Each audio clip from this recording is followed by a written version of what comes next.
Tinha gente chorando, tinha gente sem saber o que pensar sobre esse fato, né? Vazio.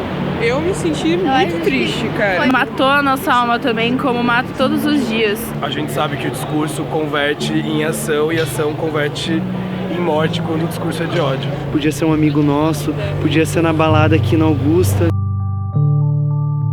Hoje de manhã a gente ficou sabendo sobre um massacre que aconteceu nos Estados Unidos de 50 jovens LGBT que estavam numa boate e que sofreram assassinatos. Foram 50 mortes e 53 feridos. Então a gente ficou muito chocado, né?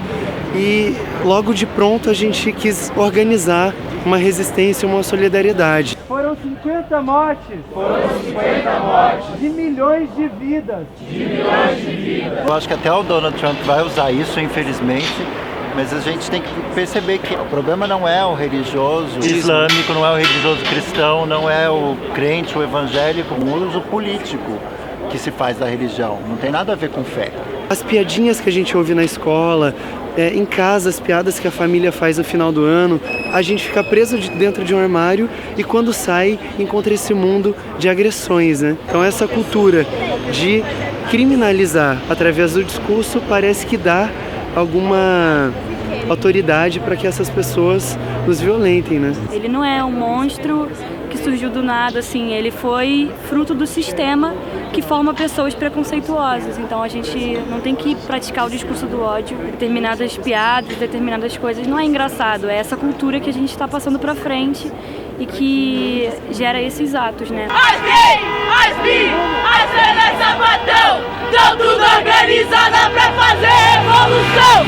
As gays, as bi, as velhas sapatão, tão tudo organizada pra fazer revolução. Essa vigília vem simbolizar que nós somos solidários às famílias e veio denunciar também a LGBTfobia não só nos Estados Unidos, mas a LGBTfobia que mata todos os dias no Brasil. Até o dia 12 de junho de 2016, só nesse ano, a gente já teve 85 mortes de travestis e mulheres transexuais. Os mesmos agentes do discurso de ódio homofóbico, transfóbico, lesbofóbico, machista, etc. Esses mesmos agentes, eles também são agentes da discussão armamentista, né? Você pega um cara que nem o Jair Bolsonaro, por exemplo, que defende o porte de armas, esse risco também aumenta, de ter mais gente cheia de ódio e com arma em casa. Essas bancadas fundamentalistas incitam ódio tanto nos seus discursos quanto através de projetos de lei. Então eu posso citar aqui a Cura Gay, o Dia do Orgulho Hétero, o Estatuto da Família. Querendo tirar a discussão de gênero, de sexualidade da educação, isso torna uma geração inteira que vai chegar aí mais perigosa e mais contra qualquer tipo de liberdade individual que possa ter. Principalmente por conta do golpe que a gente vive no Brasil, é o momento da gente unir forças e ir para a luta contra a LGBTfobia, contra o machismo, contra o racismo e principalmente contra esse governo golpista. Fora Temer! Então a gente fala fora Temer pra garantir a nossa luta LGBT, de mulheres e nossa luta de negros, fora todos os fascistas, racistas, homofóbicos e golpistas que existem. Que a gente não tenha que ver mais nenhum amigo nosso, nenhum familiar nosso e nenhuma pessoa no Brasil ou no mundo morrendo por ser LGBT. Por mais que queiram calar a nossa voz, tirando a vida dessas pessoas, não vão calar.